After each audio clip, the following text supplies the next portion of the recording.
ನಮಸ್ತೆ ವೀಕ್ಷಕರೇ, ನಮ್ಮ ಸೂರ್ಯೋದಯ ಕನ್ನಡ ಯೂಟ್ಯೂಬ್ ಚಾನಲ್ಗೆ ನಿಮಗೆಲ್ಲರಿಗೂ ಆಧಾರದ ಸ್ವಾಗತ. ವೀಕ್ಷಕರೇ, ದಯವಿಟ್ಟು ನಮ್ಮ ಚಾನೆಲ್ ಅನ್ನು ಸಬ್ಸ್ಕ್ರೈಬ್ ಮಾಡಿ ವಿಡಿಯೋವನ್ನು ವಾಚ್ ಮಾಡಿ. ಬನ್ನಿ ಕಥೆಯನ್ನು ಪ್ರಾರಂಭಿಸೋಣ. ಇಡೀ ಹಳ್ಳಿ ಮಂಜಿನ ಮುಸುಕಿನಲ್ಲಿ ನಿದ್ದೆಗೆ ಜಾರಿದ್ದಾಗ ರಂಗಪ್ಪನ ಮನೆಯಲ್ಲಿ ಮಾತ್ರ ಎಣ್ಣೆ ದೀಪವೊಂದು ಮಿನುಗುತ್ತಿತ್ತು. ಹರಿದ ಹಳೆಯ ಪಂಚೆ, ಮೈಮೇಲೆ ಬಣ್ಣಗೆಟ್ಟ ಅಂಗಿ, ಇದು ರಂಗಪ್ಪನ ಕಾಯಂ ವೇಷ. ಆತನಿಗೆ ಇದ್ದ ಆಸ್ತಿ ಎಂದರೆ ಎರಡೇ, ಒಂದು ತನ್ನ ದೇಹದ ಶಕ್ತಿ, ಇನ್ನೊಂದು ಮಗಳು ಕಾವ್ಯ. ರಂಗಪ್ಪ ಅಕ್ಷರಸ್ಥನಲ್ಲದಿದ್ದರೂ ಬದುಕಿನ ಕಠಿಣ ಪಾಠಗಳನ್ನು ಮಣ್ಣಿನ ಜೊತೆಗಿನ ಒಡನಾಟದಲ್ಲಿ ಕಲಿತಿದ್ದವನು.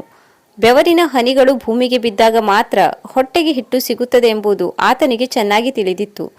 12 ವರ್ಷದ ಕಾವ್ಯ ಮನೆಯ ಒಂದು ಮೂಲೆಯಲ್ಲಿ ಹರಕು ಚಾಪೆಯ ಮೇಲೆ ಕುಳಿತು ಹರಿದ ಪುಸ್ತಕಗಳನ್ನು ಜೋಡಿಸಿ ಓದುತ್ತಿದ್ದಾಗ ರಂಗಪ್ಪ ದೂರದಲ್ಲಿ ನಿಂತು ಅವಳನ್ನೇ ದಿಟ್ಟಿಸುತ್ತಿದ್ದ. ಆತನ ಕಣ್ಣುಗಳಲ್ಲಿ ಹೊಳೆಯುತ್ತಿದ್ದುದು ಬರೀ ಪ್ರೀತಿಯಲ್ಲ, ಅದೊಂದು ಅಚಲವಾದ ಭರವಸೆ.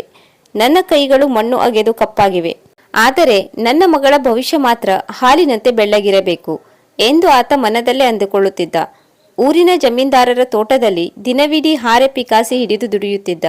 ಆದರೆ ಸಂಜೆ ಮನೆಗೆ ಬರುವಾಗ ಮಗಳಿಗಾಗಿ ಒಂದು ಪೆನ್ನು ಅಥವಾ ಹಣ್ಣು ತರುವಾಗ ಆತನ ಮುಖದಲ್ಲಿ ಗೆಲುವಿನ ನಗೆ ಇರುತ್ತಿತ್ತು. ಕಾವ್ಯ ಶಾಲೆಗೆ ಹೋಗುವಾಗ ಅವಳ ಬೆನ್ನ ಮೇಲಿನ ಚೀಲ ಕೇವಲ ಪುಸ್ತಕಗಳ ಹೊರೆಯಾಗಿರಲಿಲ್ಲ, ಅದು ರಂಗಪ್ಪನ ಜೀವನದ ಏಕೈಕ ಆಸರೆಯಾಗಿತ್ತು. ಆಕಾಶದಲ್ಲಿ ಹಾರುವ ಹಕ್ಕಿಗಳನ್ನು ನೋಡುತ್ತಾ ಕಾವ್ಯ, ಅಪ್ಪ, ನಾನು ಕೂಡ ಅಷ್ಟೇ ಎತ್ತರಕ್ಕೆ ಬೆಳೆಯುತ್ತೇನೆ ಎನ್ನುತ್ತಿದ್ದಳು. ಆಗ ರಂಗಪ್ಪ, ಖಂಡಿತ ಮಗಳೇ, ನಿನ್ನ ರೆಕ್ಕೆಗಳಿಗೆ ನನ್ನ ಬೆವರೇ ಶಕ್ತಿಯಾಗಲಿ ಎಂದು ಹರಸುತ್ತಿದ್ದ. ಹೀಗೆ ಮಣ್ಣಿನ ಮಗನ ಮನೆಯಲ್ಲಿ ಆಕಾಶದಷ್ಟೇ ದೊಡ್ಡ ಕನಸೊಂದು ಚಿಗುರೊಡೆಯುತ್ತಿತ್ತು. ಕಾವ್ಯ ಹರಿದ ಬ್ಯಾಗ್ ಹಿಡಿದು ಶಾಲೆಗೆ ಹೊರಟಳು. ಇತ್ತ ರಂಗಪ್ಪ ಕೂಡ ಕೂಲಿ ಕೆಲಸಕ್ಕೆ ಹೊರಟನು. ಕಾವ್ಯಳ ಅಮ್ಮ ಗೌರಿ ಅಡುಗೆ ಕೆಲಸದಲ್ಲಿ ತೊಡಗಿಸಿಕೊಂಡಳು. ಸಾಯಂಕಾಲವಾಗುತ್ತಿದ್ದಂತೆ ಹಳ್ಳಿಯ ಸಣ್ಣ ಸರ್ಕಾರಿ ಶಾಲೆಯ ಗಂಟೆ ಬಾರಿಸಿತು. ಕೂಡಲೇ ಮಕ್ಕಳೆಲ್ಲ ಕಿರುಚುತ್ತಾ ಹೊರಬರುತ್ತಿದ್ದರು. ಆದರೆ 12 ವರ್ಷದ ಕಾವ್ಯ ಮಾತ್ರ ತನ್ನ ಹರಿದ ಬ್ಯಾಗ್ ಅನ್ನು ಭದ್ರವಾಗಿ ಹಿಡಿದುಕೊಂಡು ಮಾಸ್ತರರು ಬೋರ್ಡ್ ಮೇಲೆ ಬರೆದಿದ್ದ ಲೆಕ್ಕಗಳನ್ನು ಮತ್ತೊಮ್ಮೆ ತನ್ನ ಹಳೆಯ ನೋಟ್ಬುಕ್ನಲ್ಲಿ ಗೀಚಿಕೊಳ್ಳುತ್ತಿದ್ದಳು. ಮನೆಗೆ ಹೋಗುವ ದಾರಿಯಲ್ಲಿ ಅವಳಿಗೆ ಅಪ್ಪ ರಂಗಪ್ಪ ಸಿಗುತ್ತಿದ್ದ. ಮಣ್ಣು ಮೆತ್ತಿಕೊಂಡ ಕೈಗಳು, ಬೆವರಿನಿಂದ ತೊಯ್ದ ಅಂಗಿ. ಏನಮ್ಮ ಕಾವ್ಯ, ಇವತ್ತು ಶಾಲೆಯಲ್ಲಿ ಏನು ಕಲಿಸಿದ್ರು? ರಂಗಪ್ಪ ಮಗಳ ಕೈಲಿದ್ದ ಬ್ಯಾಗ್ ಅನ್ನು ಪ್ರೀತಿಯಿಂದ ತಾನೇ ಇರಿಸಿಕೊಳ್ಳುತ್ತಾ ಕೇಳಿದ. ಅಪ್ಪ, ಇವತ್ತು ಸಮಾಜ ಪಾಠದಲ್ಲಿ ದೊಡ್ಡ ಆಫೀಸರ್ ಬಗ್ಗೆ ಹೇಳಿಕೊಟ್ರು. ಅವರು ಮನಸ್ಸು ಮಾಡಿದ್ರೆ ನಮ್ಮೂರಿನ ಈ ಹಾಳಾದ ರಸ್ತೆಯನ್ನ ಸರಿ ಮಾಡಬಹುದಂತೆ, ಶಾಲೆಗೆ ಹೊಸ ಕಟ್ಟಡ ಕಟ್ಟಿಸಬಹುದಂತೆ. ಕಾವ್ಯಳ ಕಣ್ಣುಗಳಲ್ಲಿ ಕುತೂಹಲ ಮಿಂಚುತ್ತಿತ್ತು. ರಂಗಪ್ಪ ನಕ್ಕ. ಹೌದಾ, ಅಂತ ಆಫೀಸರ್ ಆಗೋದು ಅಂದ್ರೆ ಸುಮ್ನೆನಾ? ಅದಕ್ಕೆ ತುಂಬಾ ಓದಬೇಕು ಕಂದ ಎಂದನು. ನಾನು ಓದ್ತೀನಿ ಅಪ್ಪ, ನಿನಗೆ ಈ ಕೂಲಿ ಕೆಲಸ ಬೇಡ, ದೊಡ್ಡ ಕಾರಿನಲ್ಲಿ ನಿನ್ನನ್ನು ಕೂರಿಸಿಕೊಂಡು ಓಡಾಡ್ತೀನಿ ಎಂದಳು. ಕಾವ್ಯಳ ಮಾತು ಕೇಳಿ ರಂಗಪ್ಪನ ಕಣ್ಣು ತೇವವಾಯಿತು. ತನ್ನ ಬಡತನದ ನಡುವೆಯೂ ಮಗಳ ಈ ಆತ್ಮವಿಶ್ವಾಸ ಅವನಿಗೆ ಶಕ್ತಿ ನೀಡುತ್ತಿತ್ತು. ವರ್ಷಗಳು ಉರುಳಿದವು. ಕಾವ್ಯ 10ನೇ ತರಗತಿಗೆ ಬಂದಿದ್ದಳು. ಊರಿನ ಹುಡುಗಿಯರಿಗೆಲ್ಲ ಅಷ್ಟೊತ್ತಿಗಾಗಲೇ ಮದುವೆಯ ಮಾತುಕತೆ ನಡೆಯುತ್ತಿತ್ತು. ರಂಗಪ್ಪನ ಮನೆಯ ಪರಿಸ್ಥಿತಿ ಇನ್ನೂ ಸುಧಾರಿಸಿರಲಿಲ್ಲ. ಒಂದು ರಾತ್ರಿ ಕಾವ್ಯ ಬೆಳಕಿನಲ್ಲಿ ಓದುತ್ತಿದ್ದಾಗ ಅಮ್ಮ ಗೌರಮ್ಮ ಅಪ್ಪನ ಹತ್ತಿರ ಪಿಸುಗುಟ್ಟಿದಳು. ರೀ, ಕಾವ್ಯ 10ನೇ ಕ್ಲಾಸ್ ಮುಗಿಸ್ತಿದ್ದಾಳೆ, ಮುಂದಿನ ಓದಿಗೆ ಹಣ ಎಲ್ಲಿಂದ ತರ್ತೀರಾ? ಸಾಲಗಾರರು ಮನೆ ಹತ್ತಿರ ಬರ್ತಿದ್ದಾರೆ, ಅವಳನ್ನ ಯಾವುದಾದ್ರೂ ಕೆಲಸಕ್ಕೆ ಕಳಿಸೋಣವಾ? ರಂಗಪ್ಪ ಸಿಟ್ಟಿನಿಂದ ಎದ್ದು ನಿಂತರು. ಬೇಡ ಗೌರಿ, ನನ್ನ ಮಗಳು ಓದಿನಲ್ಲಿ ಚುರುಕಿದ್ದಾಳೆ, ಅವಳ ಕೈಲಿರೋ ಪೆನ್ನು ಕೆಳಗೆ ಇಡೋಕೆ ನಾನು ಬಿಡಲ್ಲ. ಬೇಕಿದ್ರೆ ನಾನು ನಿದ್ದೆಗೆಟ್ಟು ರಾತ್ರಿ ಪೂರ್ತಿ ಕೆಲಸ ಮಾಡ್ತೀನಿ, ಅವಳು ಓದಲಿ ಎಂದು ಖಡಾಖಡಿಯಾಗಿ ಹೇಳಿದ. ಕಾವ್ಯ ಇದನ್ನೆಲ್ಲ ಕೇಳಿಸಿಕೊಳ್ಳುತ್ತಿದ್ದಳು. ಅವಳ ಕಣ್ಣೀರು ಕೆನ್ನೆಯ ಮೇಲೆ ಇಳಿಯಿತು. ಅಂದೇ ಅವಳು ನಿರ್ಧರಿಸಿದಳು, ತನ್ನ ಅಪ್ಪನ ಪ್ರತಿ ಹನಿ ಬೆವರಿಗೂ ಒಂದು ದಿನ ಬೆಲೆ ತಂದು ಕೊಡಲೇಬೇಕು ಎಂದು. ಕಾವ್ಯ 10ನೇ ತರಗತಿಯಲ್ಲಿ ಇಡೀ ತಾಲೂಕಿಗೆ ಪ್ರಥಮ ಸ್ಥಾನ ಪಡೆದಾಗ ರಂಗಪ್ಪನಿಗೆ ಆಕಾಶವೇ ಕೈಗೆ ಸಿಕ್ಕಂತಾಯಿತು. ಪದವಿಗಾಗಿ ಅವಳು ಪಕ್ಕದ ಪಟ್ಟಣದ ಕಾಲೇಜಿಗೆ ಹೋಗಬೇಕಿತ್ತು. ಪ್ರತಿದಿನ 10 ಕಿಲೋಮೀಟರ್ ದೂರ ಹೋಗಿ ಬರಲು ಅವಳ ಬಳಿ ಬಸ್ ಚಾರ್ಜ್ಗೂ ಕೂಡ ಹಣವಿರಲಿಲ್ಲ. ಒಂದು ದಿನ ರಂಗಪ್ಪ ತನ್ನ ಹಳೆಯ ಸೈಕಲ್ ಅನ್ನು ರಿಪೇರಿ ಮಾಡಿ ತಂದ. ಕಾವ್ಯ, ಬಸ್ಸಿಗೆ ಹಣ ಕೊಡೋಕೆ ಕಷ್ಟ ಆಗಬಹುದು ಮಗಳೇ, ಈ ಸೈಕಲ್ ಮೇಲೆ ಹೋಗ್ತೀಯಾ ಎಂದು ಸಂಕೋಚದಿಂದ ಕೇಳಿದ. ಕಾವ್ಯ ಕಿಂಚಿತ್ತು ಬೇಸರ ಮಾಡಿಕೊಳ್ಳಲಿಲ್ಲ. ಅಪ್ಪ, ನೀನು ನನಗಾಗಿ ಎಷ್ಟೆಲ್ಲ ತ್ಯಾಗ ಮಾಡಿದ್ದೀಯಾ, ನಾನು ಈ ಸೈಕಲ್ ಮೇಲೆ ಹೋಗೋಕೆ ಯಾಕೆ ಮುಜುಗರ ಪಡಲಿ, ಇದೇ ನನ್ನ ರಥ ಎಂದು ಸೈಕಲ್ ಹತ್ತಿ ಕಾಲೇಜಿಗೆ ಹೊರಟಳು. ಕಾಲೇಜಿನಲ್ಲಿ ಶ್ರೀಮಂತ ಮನೆತನದ ಹುಡುಗಿಯರು ಫ್ಯಾಷನ್ ಬಟ್ಟೆಗಳನ್ನು ಧರಿಸಿ ಬರುತ್ತಿದ್ದರು. ಕಾವ್ಯ ಮಾತ್ರ ಅದೇ 2 ಜೊತೆ ಹಳೆಯ ಚುಡಿದಾರ್ಗಳನ್ನು ತೊಳೆದು ಹಾಕುತ್ತಿದ್ದಳು. ಒಮ್ಮೆ ಅವಳ ಗೆಳತಿಯೊಬ್ಬಳು ಅಣಕವಾಡಿದಳು. ಏ ಕಾವ್ಯ, ನಿನ್ನಪ್ಪ ಕೂಲಿ ಕೆಲಸ ಮಾಡ್ತಾರೆ ಅಲ್ವಾ, ನೀನು ಯಾಕೆ ಇಷ್ಟೊಂದು ಓದ್ತೀಯಾ? ಏನು, ದೊಡ್ಡ ಕಲೆಕ್ಟರ್ ಆಗ್ತೀನಿ ಅಂದ್ಕೊಂಡಿದ್ದೀಯಾ? ಕಾವ್ಯ ಶಾಂತವಾಗಿಯೇ ಉತ್ತರಿಸಿದಳು. ನಮ್ಮಪ್ಪ ಕೂಲಿ ಮಾಡೋದು ನನಗೋಸ್ಕರ. ಅವರು ಮಣ್ಣು ಅಗಿಯೋದ್ರಿಂದಲೇ ನಾನು ಅಕ್ಷರ ಕಲಿತಿರೋದು. ಹೌದು, ನಾನು ಕಲೆಕ್ಟರ್ ಆಗ್ತೀನಿ. ಆವತ್ತು ನೀನೇ ನನ್ನ ನೋಡೋಕೆ ಸಾಲಿನಲ್ಲಿ ನಿಲ್ಲುವಂತೆ ಮಾಡ್ತೀನಿ. ಅವಳ ಆ ಮಾತುಗಳಲ್ಲಿ ಅಹಂಕಾರವಿರಲಿಲ್ಲ. ಅದೊಂದು ದೃಢವಾದ ಗುರಿ ಇತ್ತು. ಪದವಿ ಮುಗಿಯುವ ಹೊತ್ತಿಗೆ ಕಾವ್ಯ ಇಡೀ ಕಾಲೇಜಿನಲ್ಲಿ ಟಾಪರ್ ಆಗಿದ್ದಳು. ಆದರೆ ಮುಂದಿನ ಹಾದಿ ಇನ್ನೂ ಕಠಿಣವಾಗಿತ್ತು. ಅದು IAS ಎಂಬ ಮಹಾಸಮುದ್ರ. ಪದವಿ ಮುಗಿದ ದಿನ ಕಾವ್ಯ ಮನೆಗೆ ಬಂದು ಅಪ್ಪನ ಪಕ್ಕ ಕುಳಿತಳು. ರಂಗಪ್ಪನ ಕೈಗಳು ಈಗ ಮೊದಲಿಗಿಂತಲೂ ಹೆಚ್ಚು ಒರಟಾಗಿದ್ದವು. ಕೂದಲು ಬೆಳ್ಳಗಾಗಿತ್ತು. ಅಪ್ಪ, ಪದವಿ ಮುಗೀತು. ಈಗ ನಾನು ನನ್ನ ಅಸಲಿ ಯುದ್ಧಕ್ಕೆ ಸಿದ್ಧವಾಗಬೇಕು ಎಂದಳು. ರಂಗಪ್ಪ ಅವಳ ಕಣ್ಣುಗಳನ್ನು ದಿಟ್ಟಿಸಿ ನೋಡಿದ. ಹೇಳಮ್ಮ, ಮುಂದೇನು ಮಾಡಬೇಕು?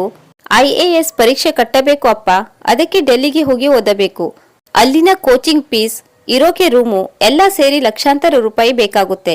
ನಮ್ಮ ಹತ್ತಿರ ಏನೂ ಇಲ್ಲ ಅಂತ ನನಗೆ ಗೊತ್ತು. ನೀನು ಒಪ್ಪಿಗೆ ನೀಡಿದ್ರೆ ಯಾವುದಾದ್ರೂ ಕೆಲಸಕ್ಕೆ ಸೇರಿ ನಿನಗೆ ಸಹಾಯ ಮಾಡ್ತೀನಿ ಎಂದು ಸಂಕೋಚದಿಂದ ಹೇಳಿದಳು.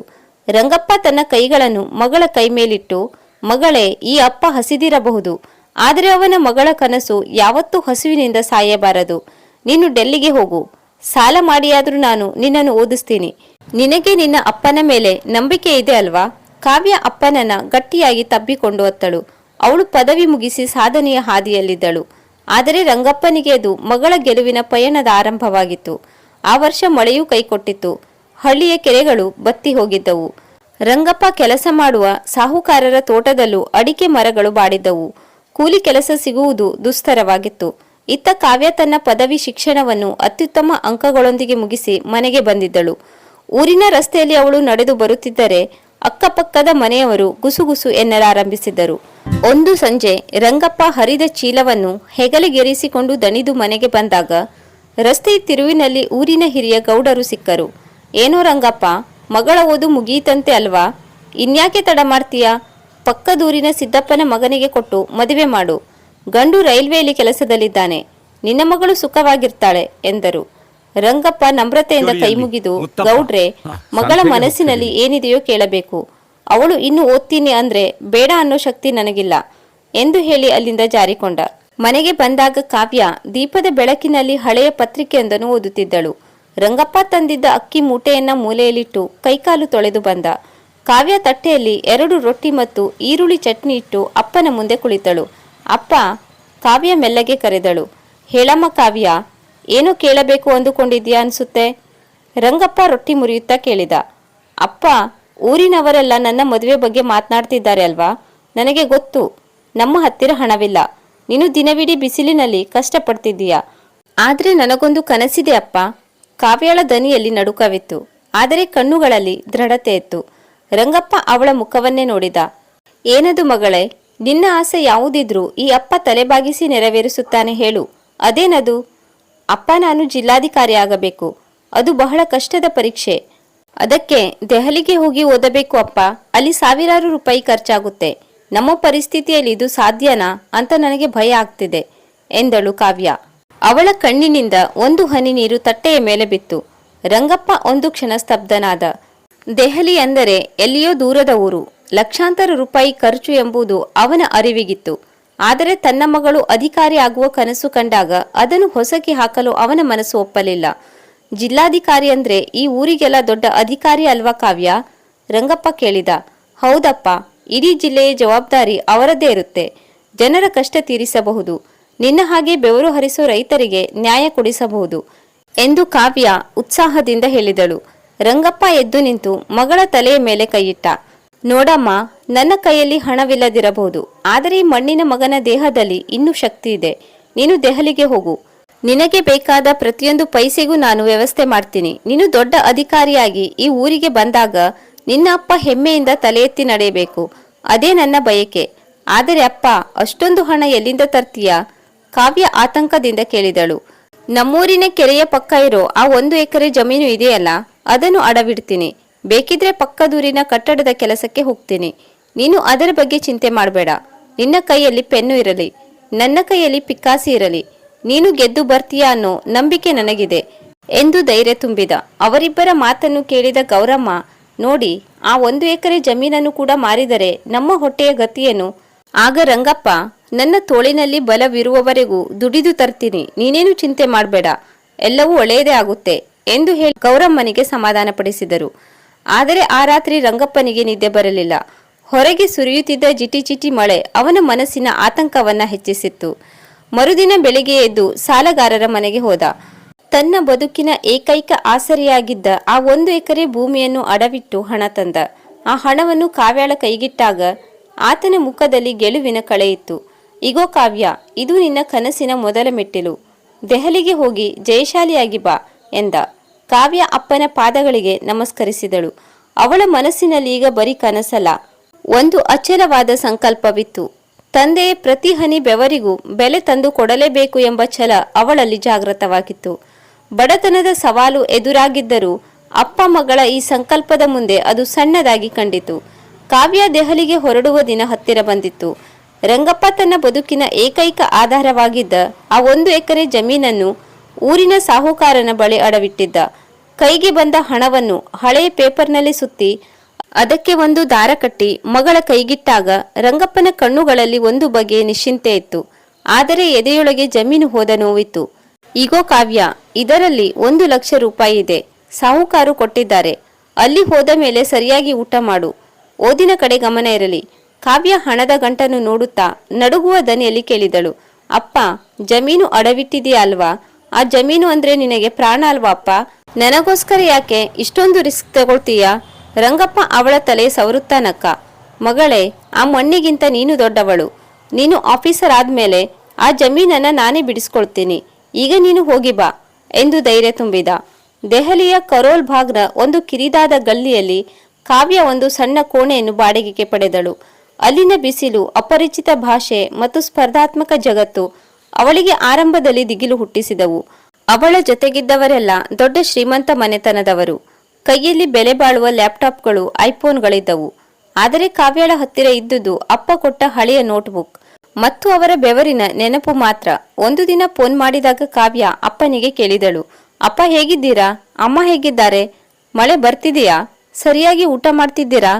ರಂಗಪ್ಪ ಉತ್ಸಾಹದಿಂದಲೇ ಉತ್ತರಿಸಿದ, ನಮಗೇನು, ನಾವು ರಾಜರ ತರ ಇದ್ದೀವಿ ಕಣಮ್ಮ. ಇವತ್ತು ಹಬ್ಬದ ಅಡುಗೆ ಮಾಡಿದಳು ನಿನ್ನ ಅಮ್ಮ. ನೀನು ಅದರ ಚಿಂತೆ ಬಿಡು. ಕೋಚಿಂಗ್ ಕ್ಲಾಸ್ ಹೇಗಿದೆ? ಪರೀಕ್ಷೆ ಯಾವಾಗ? ಆದರೆ ವಾಸ್ತವ ಬೇರೆಯೇ ಇತ್ತು. ರಂಗಪ್ಪ ಅಂದು ಹಸಿವಿನಿಂದಲೇ ಮಲಗಿದ್ದ. ಮಗಳಿಗೆ ಹಣ ಕಳಿಸಲು ಆತ ರಾತ್ರಿ ಹಗಲು ಕೆಲಸ ಮಾಡುತ್ತಿದ್ದ. ಬೆಳಿಗ್ಗೆ ತೋಟದ ಕೆಲಸ, ರಾತ್ರಿ ಹತ್ತಿರದ ಫ್ಯಾಕ್ಟರಿಯಲ್ಲಿ ಕಾವಲುಗಾರನ ಕೆಲಸ. ಮಲಗಲು ಸಮಯವೇ ಇರುತ್ತಿರಲಿಲ್ಲ. 3 ತಿಂಗಳು ಕಳೆದವು. ಕಾವ್ಯಾಳಿಗೆ ಪುಸ್ತಕಗಳನ್ನು ಕೊಳ್ಳಲು ಇನ್ನೂ 10,000 ರೂಪಾಯಿ ಬೇಕಿತ್ತು. ಅವಳು ಅಪ್ಪನಿಗೆ ಫೋನ್ ಮಾಡಿ ಕೇಳಲು ಸಂಕೋಚಪಟ್ಟಳು. ಆದರೂ ಅನಿವಾರ್ಯವಾಗಿ ಹೇಳಿದಳು, ಅಪ್ಪ, ಸ್ವಲ್ಪ ಹಣ ಬೇಕಿತ್ತು. ಸರಿ ಮಗಳೇ, ನಾಳೆನೇ ಕಳಿಸ್ತೀನಿ ಎಂದ ರಂಗಪ್ಪ. ಮರುದಿನ ರಂಗಪ್ಪ ತನ್ನ ಹಳೆಯ ಸೈಕಲ್ ಅನ್ನು ಮಾರಿಬಿಟ್ಟ. ಕಾಲು ನಡುಗೆಯಲ್ಲೇ 10 ಕಿಲೋಮೀಟರ್ ದೂರದ ಕೆಲಸಕ್ಕೆ ಹೋಗತೊಡಗಿದ. ದಾರಿಯಲ್ಲಿ ಸಿಗುವ ಹೋಟೆಲ್ನಲ್ಲಿ ವಾಸನೆ ಬರುತ್ತಿತ್ತು. ವಿಧಿ ಇಲ್ಲದೆ ಅಗ್ಗದ ಗಂಜಿ ಕುಡಿದು ಹಸಿವು ನೀಗಿಸಿಕೊಳ್ಳುತ್ತಿದ್ದ. ಅಕ್ಕಪಕ್ಕದವರು, ಯಾಕೋ ರಂಗಪ್ಪ ಹೀಗೆ ಸೊರಗಿ ಹೋಗಿದ್ದೀಯಾ?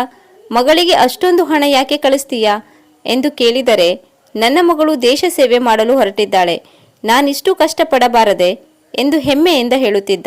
ಒಮ್ಮೆ ಕಾವ್ಯಾಳಿಗೆ ವಿಡಿಯೋ ಕಾಲ್ ಮಾಡಲು ಅವಳ ಗೆಳತಿ ಸಹಾಯ ಮಾಡಿದಳು. ಸ್ಕ್ರೀನ್ ಮೇಲೆ ಅಪ್ಪನನ್ನು ನೋಡಿದ ಕಾವ್ಯ ಅತ್ತೇ ಬಿಟ್ಟಳು.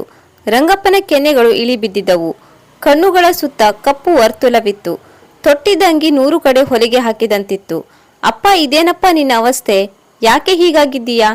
ನನಗೆ ಈಗ ಓದು ಬೇಡ ಅಪ್ಪ, ನಾನು ವಾಪಸ್ ಬರ್ತೀನಿ ಎಂದು ಕಾವ್ಯ ಬಿಕ್ಕಿ ಬಿಕ್ಕಿ ಎತ್ತಳು. ರಂಗಪ್ಪ ಕಣ್ಣೀರು ಒರೆಸಿಕೊಳ್ಳುತ್ತಾ ಗದರಿಸಿದ, ಚಿಚ್ಚಿ, ಎಂತ ಮಾತಾಡ್ತೀಯ ಕಾವ್ಯ? ನೀನು IAS ಆಫೀಸರ್ ಆದ ದಿನ ಈ ಎಲ್ಲ ಸುಸ್ತು ಮಾಯ ಆಗುತ್ತೆ. ನೀನು ಅಳಬಾರ್ದು, ಓದಬೇಕು. ಮಾತು ಕೊಡು, ನೀನು ಗೆದ್ದು ಬರ್ತೀಯ ಅಂತ. ಕಾವ್ಯ ಕಣ್ಣೀರು ಒರೆಸಿಕೊಂಡು, ಪ್ರಾಮಿಸ್ ಅಪ್ಪ, ನಾನು ಗೆದ್ದೇ ಬರ್ತೀನಿ ಎಂದಳು. ಪರೀಕ್ಷೆಯ ದಿನಗಳು ಹತ್ತಿರ ಬಂದವು. ಕಾವ್ಯ ಹಗಲು ರಾತ್ರಿ ಎನ್ನದೆ ಓದುತ್ತಿದ್ದಳು. ದೆಹಲಿಯ ಚಳಿಯಲ್ಲಿ ಕೈಗಳು ನಡುಗುತ್ತಿದ್ದರೂ ಅವಳು ಪೆನ್ನು ಕೆಳಗೆ ಇಡಲಿಲ್ಲ. ಇತ್ತ ಹಳ್ಳಿಯಲ್ಲಿ ರಂಗಪ್ಪ ಪ್ರತಿ ಶನಿವಾರ ಬೆಟ್ಟದ ಮೇಲಿರುವ ದೇವಸ್ಥಾನಕ್ಕೆ ಬರಿಗಾಲಲ್ಲಿ ನಡೆದು ಹೋಗಿ ಮಗಳ ಹೆಸರಿನಲ್ಲಿ ಅರ್ಚನೆ ಮಾಡಿಸುತ್ತಿದ್ದ. ದೇವರೇ, ನನ್ನ ಪ್ರಾಣ ಹೋದ್ರೂ ಪರವಾಗಿಲ್ಲ, ನನ್ನ ಮಗಳು ಆಫೀಸರ್ ಆಗಲಿ, ಅವಳು ಪಡುತ್ತಿರುವ ಕಷ್ಟಕ್ಕೆ ಪ್ರತಿಫಲ ಸಿಗಲಿ ಎಂದು ಬೇಡುತ್ತಿದ್ದ. ಪರೀಕ್ಷೆ ಮುಗಿಸಿ ಕಾವ್ಯ ಮನೆಗೆ ಬಂದಾಗ ಅವಳು ಮೊದಲಿನ ಕಾವ್ಯ ಆಗಿರಲಿಲ್ಲ. ಅವಳಲ್ಲಿ ಒಂದು ಗಾಂಭೀರ್ಯವಿತ್ತು. ರಂಗಪ್ಪ ಮಗಳನ್ನು ನೋಡಿ ಸಂಭ್ರಮಿಸಿದ. ಹೇಗಾಯ್ತಮ್ಮ ಪರೀಕ್ಷೆ? ಚೆನ್ನಾಗಿ ಬರೆದಿದ್ದೀನಿ ಅಪ್ಪ. ಫಲಿತಾಂಶಕ್ಕೆ ಕಾಯಬೇಕು ಎಂದಳು. ಫಲಿತಾಂಶ ಬರುವವರೆಗೆ ಕಳೆದ ಆ ಕೆಲವು ತಿಂಗಳುಗಳು ರಂಗಪ್ಪನಿಗೆ ಯುಗಗಳಂತೆ ಕಂಡವು. ಆತ ಪ್ರತಿ ಕ್ಷಣವೂ ಮಗಳ ಯಶಸ್ಸಿಗಾಗಿ ಕಾಯುತ್ತಿದ್ದ. ಬಡತನದ ಸವಾಲುಗಳನ್ನು ಮೀರಿ ಅಪ್ಪನ ತ್ಯಾಗದ ಬಲದೊಂದಿಗೆ ಕಾವ್ಯ ಈಗ ಅಂತಿಮ ಘಟ್ಟಕ್ಕೆ ಬಂದು ನಿಂತಿದ್ದಳು. ದೆಹಲಿಯಿಂದ ಮರಳಿದ ನಂತರ ದಿನಗಳು ಕಾವ್ಯಾಳಿಗೆ ಮತ್ತು ರಂಗಪ್ಪನಿಗೆ ಬೆಂಕಿಯ ಮೇಲೆ ನಡೆದಂತೆ ಇತ್ತು. ಪರೀಕ್ಷೆ ಬರೆದಿದ್ದಾಯಿತು. ಈಗ ಫಲಿತಾಂಶದ ಸರದಿ. ಹಳ್ಳಿಯ ಜನರೆಲ್ಲ ರಂಗಪ್ಪನನ್ನು ಕಂಡಾಗಲೆಲ್ಲ ಕಿಚಾಯಿಸುತ್ತಿದ್ದರು. ಏನೋ ರಂಗಪ್ಪ, ಮಗಳು ಕಲೆಕ್ಟರ್ ಆಗಿ ಬಂದ್ಬಿಟ್ಲಾ? ಸುಮ್ಮನೆ ಸಾಲ ಮಾಡಿ ಆ ಹುಡುಗಿನ ಡೆಲ್ಲಿಗೆ ಕಳಿಸಿದೆ. ಈಗ ಜಮೀನು ಇಲ್ಲ, ಕೆಲಸವೂ ಇಲ್ಲದೆ ಪರದಾಡ್ತಿದ್ದೀಯಾ ಎಂದು ಚುಚ್ಚುತ್ತಿದ್ದರು. ರಂಗಪ್ಪ ಯಾರ ಮಾತಿಗೂ ಮರು ಮಾತನಾಡುತ್ತಿರಲಿಲ್ಲ. ಆತ ತಲೆ ತಗ್ಗಿಸಿ ತನ್ನ ಕೆಲಸ ಮಾಡುತ್ತಿದ್ದ. ಆದರೆ ಒಳಗೊಳಗೆ ಒಂದು ದೃಢವಾದ ನಂಬಿಕೆ ಇತ್ತು, ತನ್ನ ಮಗಳ ಪರಿಶ್ರಮ ಸುಳ್ಳಾಗಲು ಸಾಧ್ಯವೇ ಇಲ್ಲ ಎಂದು.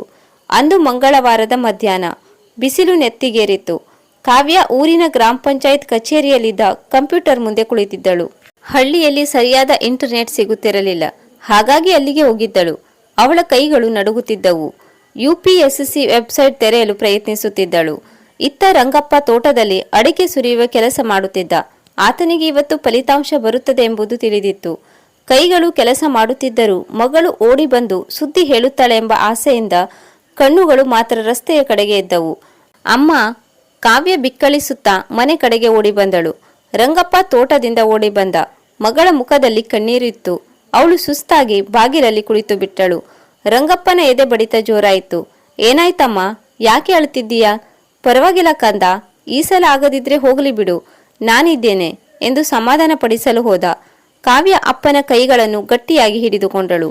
ಇಲ್ಲ ಅಪ್ಪ, ನಾನು ಗೆದ್ದಿದ್ದೇನೆ. ನನಗೆ 45ನೇ ರ್ಯಾಂಕ್ ಬಂದಿದೆ ಅಪ್ಪ. ನಾನು IAS ಆಫೀಸರ್ ಆದೆ ಎಂದು ಕಿರುಚಿದಳು. ರಂಗಪ್ಪನಿಗೆ ಒಂದು ಕ್ಷಣ ಏನೂ ಅರ್ಥವಾಗಲಿಲ್ಲ. ರ್ಯಾಂಕು, ಆಫೀಸರು ಅಂದ್ರೆ ನೀನು ಗೆದ್ದೆ ಅಂತಾನ ಮಗಳೇ ಎಂದು ತೊದಲಿದ. ಹೌದಪ್ಪ, ಇಡೀ ದೇಶದಲ್ಲಿ ನಾನು 45ನೇ ಸ್ಥಾನದಲ್ಲಿದ್ದೀನಿ. ಇನ್ನು ಮುಂದೆ ನಾನು ಜಿಲ್ಲಾಧಿಕಾರಿ ಆಗ್ತೀನಿ ಎಂದು ಹೇಳುತ್ತಾ ಕಾವ್ಯ ಅಪ್ಪನನ್ನು ತಬ್ಬಿಕೊಂಡಳು. ರಂಗಪ್ಪನ ಕಣ್ಣುಗಳಿಂದ ಧಾರಾಕಾರವಾಗಿ ನೀರು ಸುರಿಯಿತು. ಆತ ಅಂಗಳದ ಮಧ್ಯೆ ನಿಂತು ಆಕಾಶದ ಕಡೆ ಕೈ ಮುಗಿದು, ದೇವ್ರೆ, ನನ್ನ ಮಗಳನ್ನ ಕೈ ಬಿಡಲಿಲ್ಲ ನೀನು ಎಂದು ಕಿರುಚಿದ. ಆತ ಅಳುತ್ತಿರುವುದನ್ನು ನೋಡಿ ಇಡೀ ಗಲ್ಲಿಯ ಜನ ಜಮಾಯಿಸಿದರು. ಸುದ್ದಿ ಕಾಡ್ಗಿಚ್ಚಿನಂತೆ ಹಳ್ಳಿಯಾದ್ಯಂತ ಹರಡಿತು. ರಂಗಪ್ಪನನ್ನು ಹಿಯಾಳಿಸಿದ ಅದೇ ಜನರು ಈಗ ಆತನ ಮುಂದೆ ಸಾಲು ನಿಂತಿದ್ದರು. ಊರಿನ ಗೌಡರು ಓಡಿ ಬಂದು ರಂಗಪ್ಪನ ಕೈ ಹಿಡಿದು, ಕ್ಷಮಿಸಪ್ಪ ರಂಗಪ್ಪ, ನಿನ್ನ ಮಗಳು ನಮ್ಮ ಊರಿಗೆ ಕೀರ್ತಿ ತಂದಿದ್ದಾಳೆ. ನಮಗೆ ಗೊತ್ತಿರಲಿಲ್ಲ ನೀನು ಇಷ್ಟೊಂದು ದೊಡ್ಡ ಸಾಧನೆ ಮಾಡ್ತೀಯ ಅಂತ. ರಂಗಪ್ಪ ಕೇವಲ ಮುಗುಳ್ನಕ್ಕ. ಆತನಿಗೆ ಗೊತ್ತು, ಈ ಗೌರವ ಸಿಕ್ಕಿದ್ದು ಮಗಳ ಛಲಕ್ಕೆ ಮತ್ತು ತನ್ನ ಬೆವರಿಗೆ ಎಂದು. ಅಂದು ರಾತ್ರಿ ರಂಗಪ್ಪ ಮಗಳ ಜೊತೆ ಕುಳಿತು ಮಾತನಾಡಿದ. ಕಾವ್ಯ, ಈ ಗೆಲುವು ನಿನ್ನದು. ಆದರೆ ನೆನಪಿಡು, ನೀನು ಈ ಸ್ಥಿತಿಗೆ ಬರಲು ಎಷ್ಟು ಕಷ್ಟಪಟ್ಟಿದ್ದೀಯೋ. ನಿನ್ನ ತರಹದ ಎಷ್ಟೋ ಮಕ್ಕಳು ಇವತ್ತಿಗೂ ಹಳ್ಳಿಯಲ್ಲಿ ಅಕ್ಷರ ಇಲ್ಲದೆ ಕಷ್ಟಪಡ್ತಿದ್ದಾರೆ. ನೀನು ಅಧಿಕಾರಿಯಾಗಿ ಅವರ ಕಣ್ಣೀರು ಒರೆಸಬೇಕು ಎಂದ. ಖಂಡಿತ ಅಪ್ಪ, ನಿನ್ನ ಆಶೀರ್ವಾದ ಬೇಕು ಅಷ್ಟೇ ಎಂದಳು. ಕೆಲವೇ ದಿನಗಳಲ್ಲಿ ಜಿಲ್ಲಾಧಿಕಾರಿಗಳ ಕಚೇರಿಯಿಂದ ಕಾವ್ಯಾಳಿಗೆ ಕರೆ ಬಂತು. ಅವಳನ್ನು ಸನ್ಮಾನಿಸಲು ದೊಡ್ಡ ಸಮಾರಂಭ ಏರ್ಪಡಿಸಲಾಗಿತ್ತು. ಕಾವ್ಯ ಅಪ್ಪನ ಹತ್ತಿರ ಬಂದಳು. ಅಪ್ಪ, ನೀನು ಬರಬೇಕು. ನಿನ್ನ ಹಳೆ ಬಟ್ಟೆ ಬೇಡ, ನಿನಗೆ ಹೊಸ ಬಟ್ಟೆ ತಂದಿದ್ದೀನಿ ಎಂದಳು. ರಂಗಪ್ಪ ನಕ್ಕು, ಮಗಳೇ, ಈ ಹರಿದ ಬಟ್ಟೆಗಳೇ ನಿನಗೆ ಗೌರವ ಕೊಟ್ಟಿರೋದು. ನಾನು ಇದನ್ನೇ ಹಾಕಿಕೊಂಡು ಬರ್ತೀನಿ. ಜಗತ್ತಿಗೆ ತಿಳಿಯಲಿ, ಒಬ್ಬ ಕೂಲಿ ಕಾರ್ಮಿಕನ ಮಗಳು IAS ಆಫೀಸರ್ ಆಗಿದ್ದಾಳೆ ಅಂತ ಎಂದು ಹಠ ಹಿಡಿದ. ಕಾವ್ಯ ವಿಧಿಯಿಲ್ಲದೆ ಒಪ್ಪಿಕೊಂಡಳು. ಸಭಾಂಗಣದಲ್ಲಿ ದೊಡ್ಡ ದೊಡ್ಡ ಗಣ್ಯರು ಕುಳಿತಿದ್ದರು. ಕಾವ್ಯ ವೇದಿಕೆಯ ಮೇಲೆ ನಿಂತು ಮೈಕ್ ಹಿಡಿದಳು. ಇಡೀ ಸಭೆ ಶಾಂತವಾಯಿತು. ನಾನು ಇಂದು ಇಲ್ಲಿ ನಿಂತಿರುವುದಕ್ಕೆ ಕಾರಣ ಈ ಪುಸ್ತಕಗಳಲ್ಲ, ನನ್ನ ಬುದ್ಧಿವಂತಿಕೆಯಲ್ಲ, ಬದಲಾಗಿ ನನ್ನ ತಂದೆಯ ಹರಿದ ಅಂಗಿ ಮತ್ತು ಒರಟಾದ ಕೈಗಳು. ಅವರು ಕೂಲಿ ಮಾಡಿ ಬೆವರು ಸುರಿಸದಿದ್ದರೆ ನಾನು ಇಂದು ಇಲ್ಲಿ ಇರುತ್ತಿರಲಿಲ್ಲ.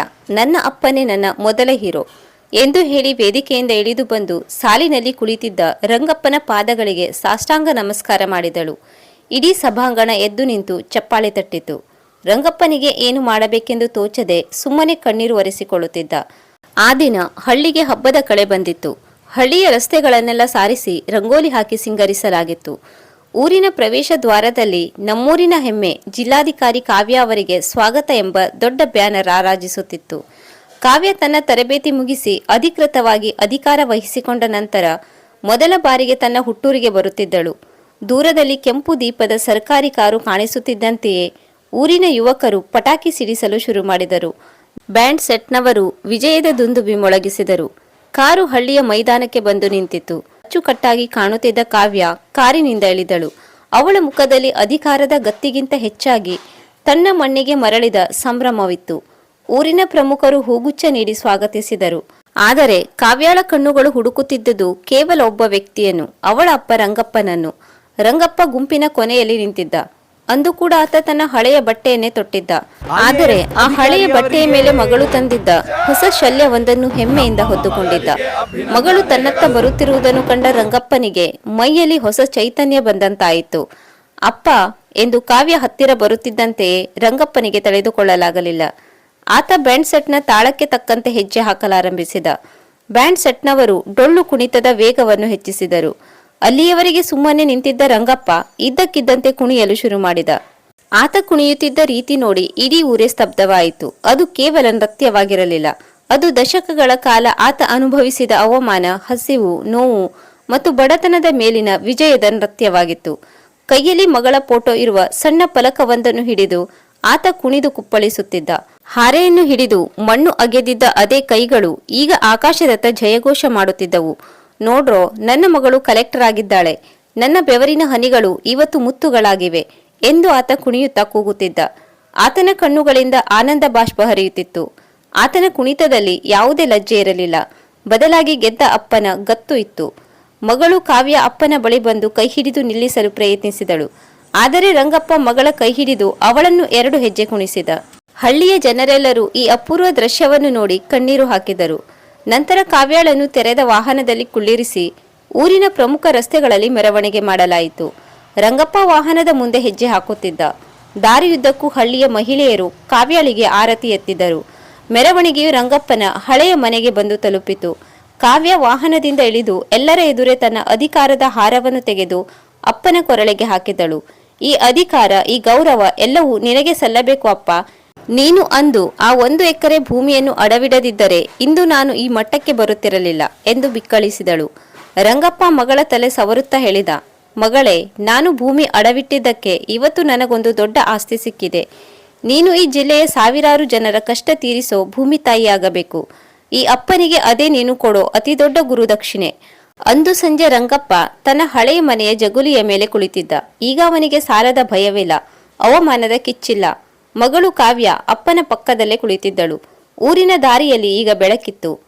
ಕಾವ್ಯ ಅಧಿಕಾರಿಯಾಗಿ ಮೊದಲ ಕೆಲಸವಾಗಿ ತನ್ನ ಹಳ್ಳಿಯ ಶಾಲೆಗೆ ಹೊಸ ಕಟ್ಟಡ ಮತ್ತು ಆಸ್ಪತ್ರೆಯನ್ನು ಮಂಜೂರು ಮಾಡಿದ್ದಳು.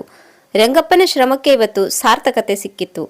ಕೂಲಿ ಕೆಲಸ ಮಾಡಿ ಮಗಳನ್ನು IAS ಆಫೀಸರ್ ಮಾಡಿದ ಒಬ್ಬ ಸಾಮಾನ್ಯ ತಂದೆ ಇಂದು ಅಸಾಮಾನ್ಯ ಸಾಧಕನಾಗಿ ಇತಿಹಾಸದ ಪುಟಗಳಲ್ಲಿ ಉಳಿದು ಹೋದ.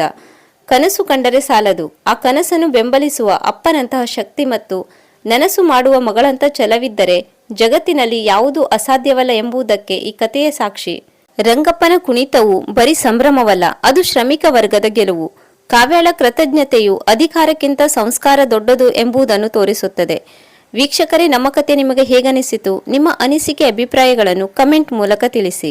ಹಾಗೆಯೇ ನಮ್ಮ ಕಥೆಗಳು ನಿಮಗೆ ಇಷ್ಟವಾಗುತ್ತಿದ್ದರೆ ದಯವಿಟ್ಟು ಸಬ್ಸ್ಕ್ರೈಬ್ ಮಾಡಿ, ಲೈಕ್ ಮಾಡಿ ಮತ್ತು ಶೇರ್ ಮಾಡಿ. ಹೊಸ ಕಥೆಯೊಂದಿಗೆ ಮತ್ತೊಮ್ಮೆ ಭೇಟಿಯಾಗೋಣ. ಧನ್ಯವಾದಗಳು.